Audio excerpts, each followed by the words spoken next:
Hello everyone, good morning. প্রচণ্ড শরীর খারাপ। গুড মর্নিং বলেও কালকে তো সারাদিন আমরা বাইরে ছিলাম মন্দিরে, মায়াপুর মন্দিরে। আমার প্রচণ্ড মাথা ব্যথা, গলায় ব্যথা, ঘাড়ে ব্যথা, হাতে পায়ে ব্যথা, সারা রাত ঘুমাতে পারি না। আমার মনে হচ্ছে আমার হয়তো জ্বর রয়েছে শরীরে। তো প্রচণ্ড টায়ার্ড আমি, আর শরীর খারাপ লাগছে। এই যে আমার মাম্মা, আর মানে পা ফেলতে পারছি না, কিছু করতে পারছি না, নাক ফাঁক পুরো গলা টলা আটকে গেছে। আর এই যে তোমার দাদা ভাই গরম গরম হরলিক্স গুলে এনে দিল, সকালবেলা ওষুধ এনে দিয়েছে। সারা রাতে আমি ওকে অনেকবার জাগিয়েছি, মানে আমি সুস্থ থাকতে পারছি না, মনে হচ্ছে এখনই ওষুধ খাই।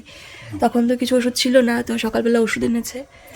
আর এই যে কিছু না খেয়ে খাওয়া যাবে না, তো অনেক গরম। চায়ের মতন একটু করে খাও। আমি এত গরম চা যেরকম আমি সেরকমও খেতে পারি না, মানে চা সবাই যেরকম। ঠিক আছে, ওখানে রাখো। এত গরম আমি খেতেই পারবো না। ঘুমানো নাটক করছে।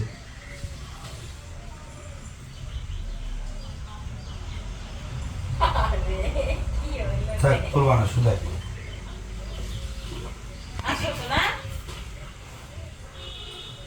এগুলো কোথায় শিখেছো? যেখানে সেখানে শুয়ে পড়ে আবার তুলবে না, বলছি না কিছু করতে পারো, বসে থাকো বসে থাকো, বসে থাকো। যাও, না করলাম না তোমার আমি। ওই চেয়ারে যাই বসো। থাক, ওর সাথে কথা বলো না, কোনো কথা বলো না।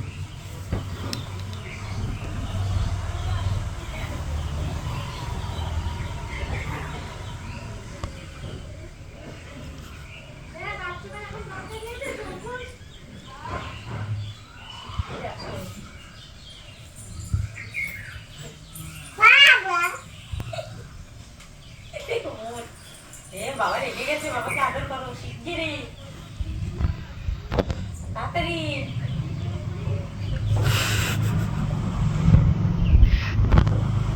এই বাবাকে আদর করে দাও, রেগে গেছে কিন্তু বাবা। ওই দেখো আমাকে তোমাকে নিতে না করেছে, শিগগিরই। হ্যাঁ, পাপকে দিয়ে দাও তাড়াতাড়ি। হ্যাঁ,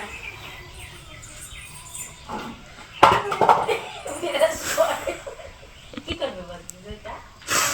কি করবে এটা? বাবা, হ্যাঁ বাবা কি করবে এটা? কি করবে এটা? কি করে এটা?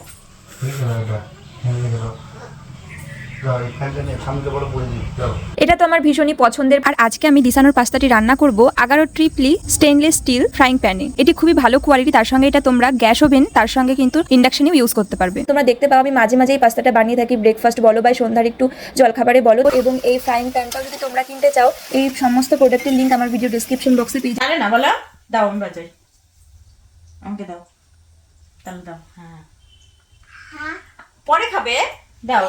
আমি খাবো না। হ্যাঁ দাও। হ্যাঁ, এবার বাঁশি বাজাও, ওই ঘুরে নাও। আবার আবার ধরে বাজাও, একটু জোরে জোরে বাজাও, হ্যাঁ জোরে বাজাও তো। বেশি করে দাম নিয়ে।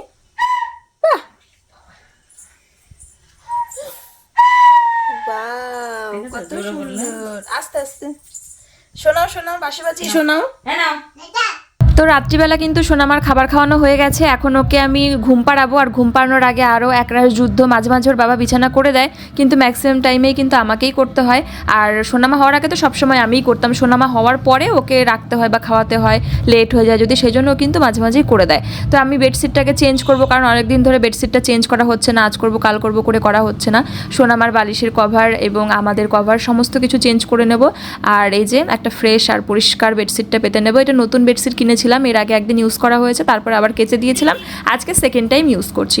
তো চলো ভালো করে বেডশিটটাকে পেতে নিই। আর নতুন বেডশিট, পরিষ্কার বেডশিটে রাতের ঘুমটা খুব ভালো হয়। আর তোমাদেরকে আমি একটা কমেন্টের রিপ্লাই দেবো। আমি ভেবেছিলাম যে রিপ্লাইটা করব, হয়তো আমার এই ভিডিওর পরে রিপ্লাই করা হবে, তবে আমি ভিডিওতেও বলে দিচ্ছি। এর আগের দিন যে মায়াপুর থেকে গোপী ড্রেসটা কিনেছিলাম, ওটার প্রাইস অনেকে জিজ্ঞাসা করছিল যে কত নিল এটার দাম। তো ওই গোপী ড্রেসটা যেটা আমি কিনেছিলাম, ওটার প্রাইস বলছিল 1050 টাকা। তারপরে আমি যখন জিনিসটা কিনলাম, উনি আমার কাছ থেকে 1000 টাকা নিয়েছে। তো আমার মনে হয় প্রাইস অনুযায়ী আমি বেশ ভালো একটা প্রোডাক্ট পেয়েছি, অনেকটা ঘের দেওয়া। আমাদের এখানকার দোকান টোকানে কিন্তু ওই দামে 1000 টাকায় অত ঘের দেওয়া মানে গোপী ড্রেস মনে হয় পেতাম না, তার উপর ব্লাউজ রেডি করা আছে। তোমরা অবশ্যই কমেন্টে জানিও। আর এই যে দেখতে পাচ্ছ আমি আদা চা মানে বিভিন্ন রকমের জিনিস দিয়ে চা বানালাম তোমাদের দাদাভাইয়ের জন্য। সেই রাত্রি তখন মানে 3টে সামথিং বাজে, 4টেও বাজেনি, মানে ভোর আর কি হতে চললো। ও সারা রাত ঘুমাতে পারেনি, কাশি হচ্ছে, ঘরের মধ্যে গেলে শুতে যাচ্ছে, কাস্তে কাস্তে উঠে বাইরে চলে আসছে কারণ মেয়ে ঘুমাচ্ছে, তাহলে ওর ঘুমটা ভেঙে যাবে। এই করে করে আর কাজকর্ম করে করে দেখো প্রায় ভোর হতেই চললো। তো ওকে আমি গরম চা করে দিলাম, আর ও আমাকে যখন ডাকে তারপরে ঘুম থেকে উঠে এসে গভীর ঘুমেছিলাম, ওর চাটা করে দিলাম, তারপরে আমার ঘুমটা পুরো কেটে যায় আর কিছুতেই ঘুমাতে পারছিলাম না, আবার অনেক ঘন্টা পরে ঘুম এসেছি। Good morning. সকালবেলা খাবো হচ্ছে মশালা চায়, এর মধ্যে অনেক রকম মশলা দিয়ে চা করেছি। আমাদের সবার গলা ব্যথা, গলার মধ্যে সমস্যা হচ্ছে। আমি খাবো, মা খাবে, তোমার দাদাভাই খাবে, আর সোনামাকে গরম গরম স্যারেলাক খাওয়াবো এখন। চলো। গলার ব্যথা রাত হলেই পুরো ব্লেটের মতন গলাটা মনে হয় চিড়ে যায়, প্রচন্ড গলায় সমস্যা হচ্ছে হাওয়া বাতাসে আর কি, আর ওয়েদার চেঞ্জের জন্য। চলো খেয়ে নিই। কি লেখছো? আমরা কিন্তু কখনো এগুলো শিখাই না যে এইভাবে ধরো ওইভাবে ধরো। আমার সোনামা সুন্দর করে পেন ধরে ধরে ড্রয়িং করে, দেখো মানে ও যা পারে, ওর যা মনে হয়, শুধু চাবে একটা খাতা একটা কলম যে ও লিখবে। দিদি যেহেতু ওর এখন অবধি হাতে খড়ি হয়নি, আমরা কিন্তু দেই না, তোমরা বলেছো, কিন্তু আমরা ওর মানে রাখতে পারি না, কারণ কাজকর্মের খাতাপত্র পেন এদিক ওদিক একটু থাকেই। ও ঠিক অ্যারেঞ্জ করে নেয়, নিয়ে এরকম করে লেখে। লিখছে, দেখো কি লিখছো? আ লিখছো? ক আ। ভালো লাগে তোমার লিখতে? দেখো তো মনে হচ্ছে কত বড় মেয়ে, একেবারে মনে হচ্ছে যেন লিখছে সত্যি সত্যি। এত সুন্দর করে পেন ধরেছে, এক হাত আবার উপরে রেখেছে, এক হাত দিয়ে পেন ধরেছে, মানে কায়দা দেখো, স্টাইল আর পজিশন। বলে বাবালে। ও দিদি তুমি কি লিখছো? আমি অনেকগুলো জিনিস অনলাইন থেকে অর্ডার করেছি, মানে অনলাইনে অর্ডার করা রয়েছে এক একটা জায়গায় এক এক জিনিস, তো সেগুলো একে একে সব আসছে। আর সামনেই হচ্ছে সোনামার জন্মদিন, আর হাতে গোনা কয়েকটা দিন। আমার মাথায় এখন ভীষণ চাপ যে আমি কোনটা আগে করবো কোনটা পরে করবো, কাজ কিছুতেই শুরু করতে পারছি না। তো কিছু প্রোডাক্ট আজকে এসেছে, এর মধ্যে 2টো প্যাকেট আছে, দেখি এর মধ্যে কি কি এসেছে। চলো তোমাদের সামনেই ওপেন করি। আর তারপরে সব যদি ঠিকঠাক থাকে তাহলে তো খুবই ভালো, তবে ঠিকঠাক না থাকলে তখন আবার আমাকে চেঞ্জ করতে হবে, বা নতুন কিছু আসার তখন আর লেট হয়ে যাবে আর কি। তো চলো, এগুলো হয়তো যেগুলো অর্ডার করেছি সেগুলো শুধুমাত্র সোনামার বার্থডের জন্য, সেটাই না, এমনিও আমি এগুলো কিছু মানে ডেকোরেশনের জন্য কিছু জিনিস আমি কিনেছি। সেগুলো তোমাদের দাদাভাই কিছুই জানে না, তোমার দাদাভাই কিছুই জানে না যে আমি কি অর্ডার করেছি। এবার দেখি ওর ভালো লাগে না আমাকে বকা দেয় যে এসব কি কিনেছো। এটা উডের মনে হয়, কি এটা? এটা দেখো কিনেছি আমি স্পুন রাখার জন্য। বাহ, ভালো লাগছে তো। এখানে বেশ অনেকটাই স্পেস আছে, 3টে কাউন্টার আছে, এরকম খুলে দেখাই তাহলে স্পষ্ট বোঝা যাবে। এটার মধ্যে আমার স্পুন রাখার জন্য একটা আমি এমনি কাপ ইউজ করি, যেটা আমি ওকে ওর বার্থডেতে গিফট করেছিলাম। বাহ, আমি তাহলে সেটা কফি খেতে পারবো। না, কফি খাওয়ার জন্য প্রচুর আছে, তোমাকে অনেক মানে কফি বানাবো। আমার সবকটা কফি কাপ আমার প্রিয়। তো এই দেখো এইটা আমি অর্ডার করেছি, এটা উডেন টাইপেরই আছে, উডেনেরই আছে, মানে পুরো সেই তোমার যাই হোক উডেনের আছে। তো এটা প্লাইউড কেমন হয়েছে বলো? সেই লাগছে। আর উডেন জিনিসটার একটা আলাদাই সৌন্দর্য। আর 3টে কাউন্টার, মানে ছুরি রাখার, গোল চামচ, কাঁটা চামচ রাখার, মানে বেশ অনেকটা স্পেস আছে, অনেক কিছুই রাখতে পারবো। এটা আমি আমার গ্যাসের টেবিলে রাখবো। কেমন হয়েছে বলো? জিনিসটা ভালো হয়েছে? তোমরা এগুলো সব, আমি এটা ফ্লিপকার্ট থেকে নিয়েছি, তোমরা সার্চ করে দেখবে, পেয়ে যাবে ডিজাইনগুলো যদি তোমাদের ভালো লাগে। এবার চলো এটা রাখি, আর একটা দেখাচ্ছি। এটা কি আবার? এটা দেখি কি এসছে। Table cover? কেন আমার টেবিল কভার মনে হচ্ছে কেন? পাতলা কেমন?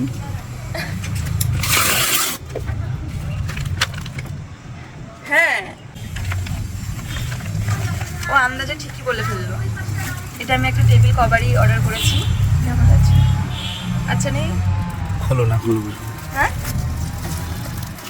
আরও জিনিস মানে আর একটা জিনিস অর্ডার করেছিলাম, সেটা এখনো আসেনি, আমি সেটা ভেবেছিলাম। আমি আরও একটা জিনিস অর্ডার করেছিলাম, এটা বলছি।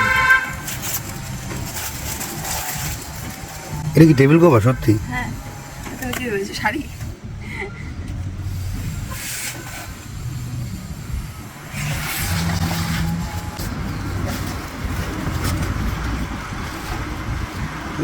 ভালো লাগছে। ভালো লাগছে না? শাইনি শাইনি হুম। ফ্লাওয়ারগুলো বেশ ভালো লাগছে, বলো একটু ফ্রেশের মধ্যে, মানে অত ডার্ক কালার নেই, একটু যাতে ফ্রেশ লাগে দেখতে। হুম, এটা গ্যাসের টেবিলে পাতার জন্যই কিনেছি আমি। আচ্ছা আচ্ছা, ঠিক আছে। আর এটার মেটেরিয়ালটা ভালো, দেখো মানে বসে থাকবে। হুম, সে তোমার যদি পছন্দ হয় তুমি নিতে পারো তোমার টেবিলের জন্য, সেরকম ভাবছো নাকি? না না ঠিক আছে। চলো, কারণ গ্যাসের টেবিলের জন্য একটা কভার কিনতে হবে। আমার টেবিলে আমি গ্লাস লাগাবো। কাঠের উপরে আবার গ্লাস লাগানোর কি হয়েছে? ভালো না, ঠিক আছে চলো। তো আমি আমার মানে কি বলে গ্যাসের টেবিলের একটা কভার কিনতেই হতো, তো সেই জন্য ঘরে বসে আর বাইরে বাজারে যেতে পারছি না, ঘরে বসে অনলাইন থেকে অর্ডার করে দিয়েছি। ভালো, কভারের মেটেরিয়ালটা ভালো, না বলো? এই যে দুটো জিনিস এসছে তাই তোমাদের সাথে শেয়ার করে দিলাম, আর আরো জিনিস আসবে সেগুলো তোমাদের পরে শেয়ার করবো, যখন আসবে তখন শেয়ার করে দেবো। মেয়ের জন্য এখানে খাবার বানাচ্ছি আমি। এটা দেখো পুরো অরেঞ্জ কালারের মনে হচ্ছে, কিন্তু এটা কিন্তু সুজি। সেটা আমি গাজর দিয়ে বানাচ্ছি, তাই গাজরের কালারটা এত সুন্দর। দেখো এটা বাটারের সঙ্গে ভাজতে, তারপরে এই সুজির জল এগুলো অ্যাড করতে পুরো অরেঞ্জ কালার হয়ে যায়। তো এটা ফুটুক আস্তে আস্তে। আর আমার জন্য একটুখানি এই যে গরম হরলিক্স গুলে নিলাম। লেবুটা ফুরিয়ে গেছে, সকালবেলায় প্রয়োজন পড়ে, আর তখন মনে পড়ে যে লেবু নেই, অন্য সময় মনে পড়ে না, কারণ সকালবেলায় খাই। তো গরম মধু মানে গরম জলে একটু লেবু মধুর জল গুলে খাই, তো গলাটাতে ব্যথা ব্যথা একটা ভাব রয়েছে, তো সেই জন্য কী খাবো, হরলিক্স গুলে খাচ্ছি। হ্যাঁ করবে, আসছি। আবার সোনামা উঠে পড়েছে, বাবা খুব জল গরম তো। সোনামা উঠে পড়েছে, ওর কাছে যাব। আর কি বলবো, যেটা হওয়ার মানে ছিল সেটা হবেই। ওই যে দাদার মেয়ের মুখে প্রসাদে গেলাম, তখন তো মানে ওই মন্দিরে গিয়েও এত দৌড়াদৌড়ি ছুটোছুটি করেছে, এত আনন্দ করেছে, পুরো ঘেমে গেছে, ওকে আটকে রাখা যাচ্ছে না এরকম আর কি। তো সবাই মিলে ছুটে ছুটেও পারি না, তো সেই আমরা একটা ভয় ছিল যে এত ঘামলো ঠান্ডা না লেগে যায়। বাড়িতে আসার পর পরের দিন ঠিক ছিল, কিন্তু তারপরের দিন মানে গতকাল থেকে দেখছি নাক দিয়ে জল পড়ছে। তারপরে তো ঠান্ডা লেগে গেছে মেয়েটার, দুদিন পরে জন্মদিন, এই একটা খুব মানে চিন্তার বিষয়, এবং মন সেই আনন্দিত খুশি না থাকার মতন বিষয় আর কি। তো এই যে আমার মাম্মা উঠে গেছে, দেখো বাবা ড্রেস চেঞ্জ করাচ্ছে, টয়লেট করে ভিজিয়ে ফেলেছে, ডাইপার লিকেজ হয়ে গেছে। একভাবে শুয়ে থাকলে বা হয়ে গেলে ওইরকম হয় সমস্যা। তো চলো খাবারটা হতে হতে বিছানাটা তুলে নিই, মেয়ে ঘুমাচ্ছিল জন্য তোলা হয়নি। তোমার দাদা ভাই কিন্তু এখানে কাজে বসেছে, কারণ আমাদের কাজের এখন বেশ একটু চাপ রয়েছে, কারণ আদর্শিনীতে চলছে মানে এক সপ্তাহ জুড়ে একটা বিশাল ডিসকাউন্ট, মানে অফারের প্রোডাক্ট তোমরা পাচ্ছ আদর্শিনীর জন্মদিন উপলক্ষে। কিন্তু 23 মার্চ 29 মার্চ অবধি কিন্তু থাকবে, মিটার দেখতে এসেছো, 29 মার্চ অবধি কিন্তু এই অফারটা থাকবে, সীমাবদ্ধ। ঝটপট করে নাও, প্রচুর দিদিভাইরা কিন্তু বুকিং করছে অলরেডি, কালকের থেকে আমাদের প্রচুর বুকিংয়ের একটা চাপ বেড়ে গেছে। তো এখন দুপুর 1টার বেশি বেজে গেছে, এখন কিন্তু খাওয়া দাওয়া করবো। এটা কি হচ্ছে, রিফ্লেক্টটা কিসের আসছে বুঝতে হচ্ছে না তো, কোথায় হচ্ছে, কিসের থেকে হচ্ছে।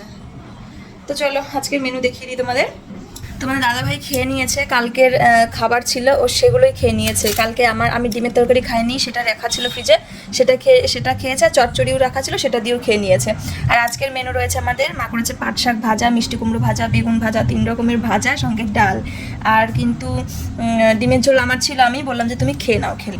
তো চলো খেয়ে নিই। দেখো এখানে রয়েছে টক দই, তোমার দাদাভাই বের করে রেখেছে, মানে ভাত খাবে যখন, মানে 2 ঘন্টা হয়ে গেছে, তো ফ্রিজ থেকে বের করে রাখা রয়েছে। জল দেখো কেটে গেছে, আমি ওকে বলেছি ঠান্ডা তো খাবেই না, আর ওর দেখো গলার সমস্যা হয়েছে, আমি ওকে বলেছি যে দই খাবে না। আর ওর কালকে টক দই নিয়ে এসেছে, টক দইও খুব ভালো খায়, টক দই খাওয়া শরীরের পক্ষেও খুব ভালো, কিন্তু আমি ওকে বলেছি এই সময় দই, আইসক্রিম বা ঠান্ডা জাতীয় কোনো খাবার খাবে না। তো বলছে কি ওকে নাকি ডাক্তার বলেছে গরম করে খেলে কিছু হবে না। তোমরা আমাকে জানিও তো, এটা কি ডাক্তারের কথা না ওর কথা, আমাকে তো বলেছে, এবার সেটা তো আমি ডাক্তারবাবুর মুখ থেকে তো শুনিনি, তাই আমার কাছে বিশ্বাস করাটা একটু টাফ যে টক দই ওকে খেতে বলেছে, ঠান্ডা কাটিয়ে তাহলে অসুবিধা হবে না, আমি শিওর হতে পারছি না। যাই হোক, ওই জন্য খেতে বসেছে, আমি জলের মধ্যে বসে রেখেছিলাম, কাটেনি, তো এখন হয়তো কেটেছে, এখন খাবে। টক দই খাওয়া স্কিনের পক্ষে খুবই ভালো আমি জানি, কিন্তু আমার খেতে খুব কষ্ট হয়, ও খেতে পারে। সোনামা খুব পছন্দ করে, আর বাচ্চাদের টক দই দেওয়া খুব ভালো, তো সোনামাকেও টক দই, এখন ঠান্ডা লেগেছে তো, গরম থাকলে গরম টক দই দিয়ে কিছু খাবার দেওয়া যেতেই পারে, বানিয়ে ওকে মানে মিক্সড করে, অনেক রকমের খাবার হয়, তো ওকে দেবো। টক দই খুব ভালোবাসে খেতে।